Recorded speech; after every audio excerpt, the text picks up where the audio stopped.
द्वितीय अध्याय शिव पुराण का महात्म्य एवं परिचय।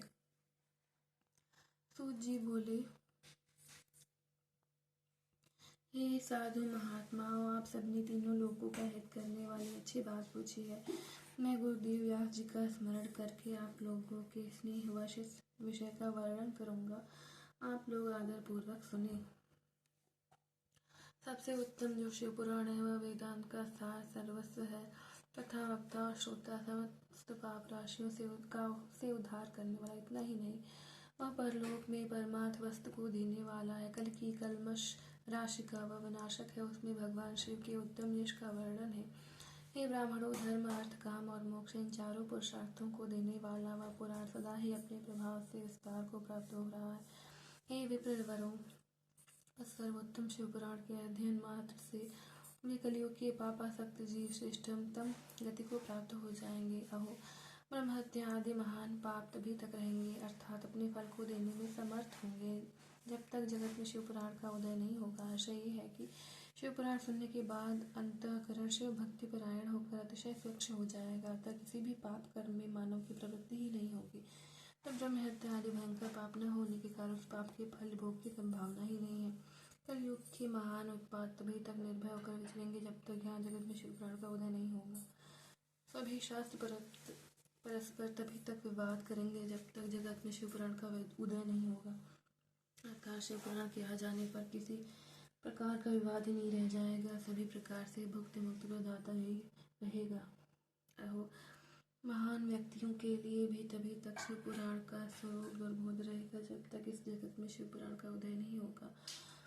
अहो, क्रूर यमदूत तभी तक निर्भय होकर पृथ्वी पर घूमेंगे जब तक जगत में शिव पुराण का उदय नहीं होगा।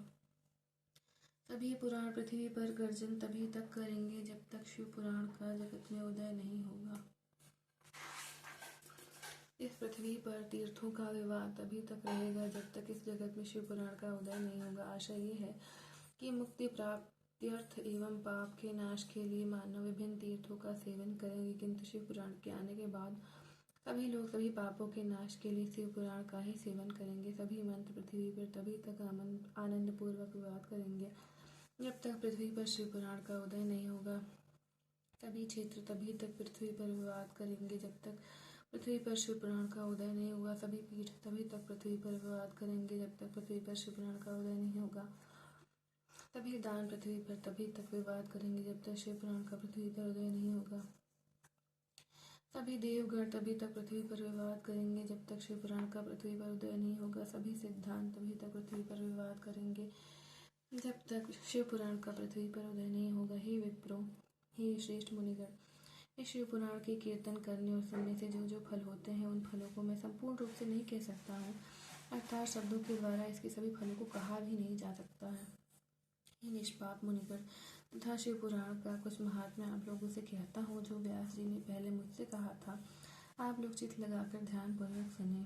जो भक्ति पूर्वक इस शिव पुराण का एक श्लोक या आधा श्लोक भी पढ़ता है वह उसी क्षण पाप से छुटकारा पा जाता है।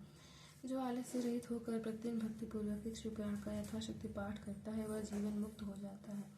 जो इस शिव पुराण की सदा पूजा करता है वह निसंदेह प्रतिदिन अश्वमेध यज्ञ का फल प्राप्त करता है। जो व्यक्ति साधारण व्रत की प्राप्ति की इच्छा से शिव पुराण को मुझसे अथवा अन्य किसी से सुनता है वह भी पातकों से मुक्त हो जाता है। जो इस शिव पुराण को समीप से प्रणाम करता है वह सभी देवों की पूजा का फल प्राप्त करता है, इसमें संशय नहीं है। जो इस शिव पुराण को स्वयं लिखकर शिव भक्तों को दान करता है उसके पुण्य फल को सुने। शास्त्रों का अध्ययन करने और वेदों का पाठ करने से जो दुर्लभ फल प्राप्त होता है वह फल उसको प्राप्त होता है।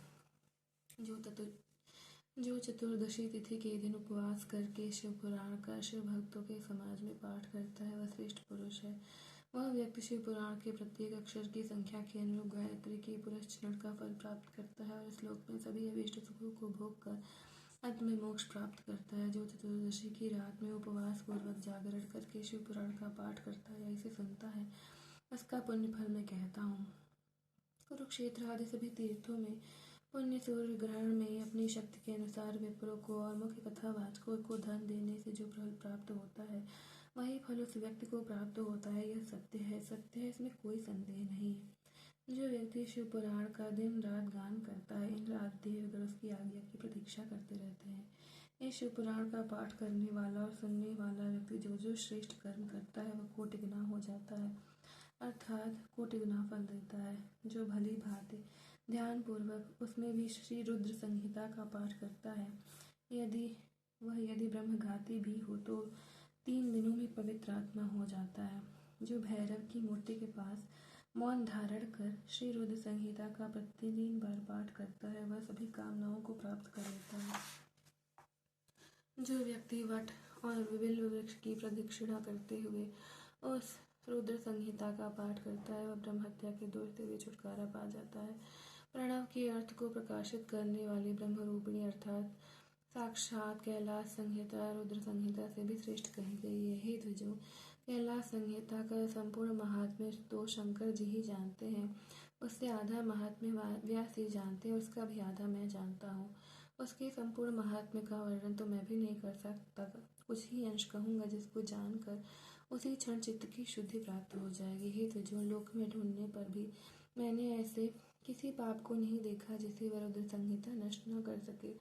उपनिषद रूपी सागर का मंथन करके शिव ने आनंद पूर्वक इस रुद्र संहिता रूपी अमृत को उत्पन्न किया और कुमार कार्तिकेय को समर्पित किया, जिसे पीकर मानव अमर हो जाता है। ब्रह्म हत्या आदि पापों की निष्कृति करने के लिए तत्पर मनुष्य महीने भर रुद्र संहिता का पाठ करके उन पापों से मुक्त हो जाता है। दुष्प्रतिग्रह, दुर्भोज, दुरालाप से जो पाप होता है वह इस रौद्री संहिता का एक बार कीर्तन करने से नष्ट हो जाता है। जो व्यक्ति शिवालय में अथवा बेल के वन में इस संहिता का पाठ करता है वह उससे जो फल प्राप्त करता है उसका वर्णन वाणी से नहीं किया जा सकता। जो व्यक्ति श्रद्धा पूर्वक इस संहिता का पाठ करते हुए शरद के समय ब्राह्मणों को भोजन कराता है उसके सभी पितर शंभु के परम पद को प्राप्त करते हैं। चतुर्दशी के दिन निराहार रहकर जो बेल के वृक्ष के नीचे संहिता का पाठ करता है वह साक्षात शिव होकर सभी देवों में पूजित होता है। उसमें अन्य संहिताएं सभी कामनाओं के फल को पूर्ण करने वाली हैं, किंतु लीला और विज्ञान से परिपूर्ण इन दोनों संहिताओं को विशिष्ट समझना चाहिए। इस शिव पुराण को वेद के तुल्य माना गया है। इस वेद कल पुराण का सबसे पहले भगवान शिव ने ही प्रणयन किया था। इंद्रियेश्वर संहिता, रुद्र संहिता, विनायक संहिता, उमा संहिता, मातृ संहिता, एकादश रुद्र संहिता, कैलाश संहिता, शतरुद्र संहिता, कोटि रुद्र संहिता, सहस्त्र कोटि रुद्र संहिता, वायवी संहिता तथा धर्म संहिता, इस प्रकार इस पुराण के 12 भेद हैं। ये 12 संहिताएं अत्यंत पुण्यमयी मानी गई हैं। हे ब्राह्मणों, अब मैं उन श्लोकों की संख्या बता रहा हूँ, आप लोग वह सब आदर पूर्वक सुने। विदेश्वर संहिता में 10,000 श्लोक हैं। रुद्र संहिता, विनायक संहिता, उमा संहिता और मातृ संहिता, इनमें प्रत्येक में 8-8 हजार श्लोक हैं। हे ब्राह्मणों, एकादश रुद्र संहिता में 13,000, कैलाश संहिता में 6,000, शतरुद्र संहिता में 3,000, कोटि रुद्र संहिता में 9,000, सहस्त्र कोटि रुद्र संहिता में 11,000, वायवी संहिता में 4,000 और धर्म संहिता में 12,000 श्लोक हैं। इस प्रकार संख्या के अनुसार मूल शिव पुराण की श्लोक संख्या 1,00,000 है, परंतु व्यास जी ने उसे 24,000 श्लोकों में संक्षिप्त कर दिया है। पुराणों की क्रम संख्या के विचार से इस शिव पुराण का स्थान चौथा है। इसमें 7 संहिताएं हैं। पूर्व काल में भगवान शिव ने श्लोक संख्या की दृष्टि से 100 करोड़ श्लोकों का एक ही पुराण ग्रंथ बनाया था। सृष्टि के आदि में निर्मित हुआ वह पुराण साहित्य अत्यंत विस्तृत था। तत्पश्चात द्वापर आदि युगों में द्वैपायन, व्यास आदि महर्षियों ने जब पुराण का 18 भागों में विभाजन कर दिया उस समय संपूर्ण पुराणों का संक्षिप्त स्वरूप केवल 4,00,000 श्लोकों का रह गया। श्लोक संख्या के अनुसार यह शिव पुराण 24,000 श्लोकों वाला कहा गया है। यह वेद तुल्य पुराण 7 संहिताओं में विभाजित है। इसकी पहली संहिता का नाम विदेश्वर संहिता तथा दूसरी रुद्र संहिता समझनी चाहिए।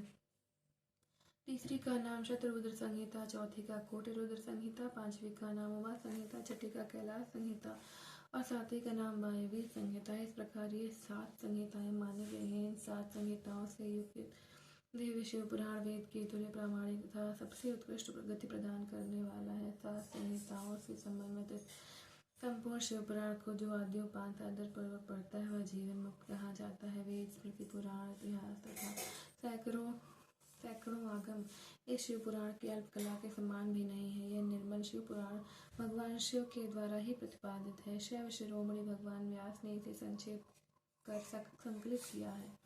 यह समस्त जीव समुदाय के लिए उपकारक, त्रिविध तापों का नाशक, तुलना रहित एवं सत्पुरुषों को कल्याण प्रदान करने वाला। इसमें वेदांत विज्ञान में प्रधान तथा निष्कपट धर्म का प्रतिपादन किया गया है।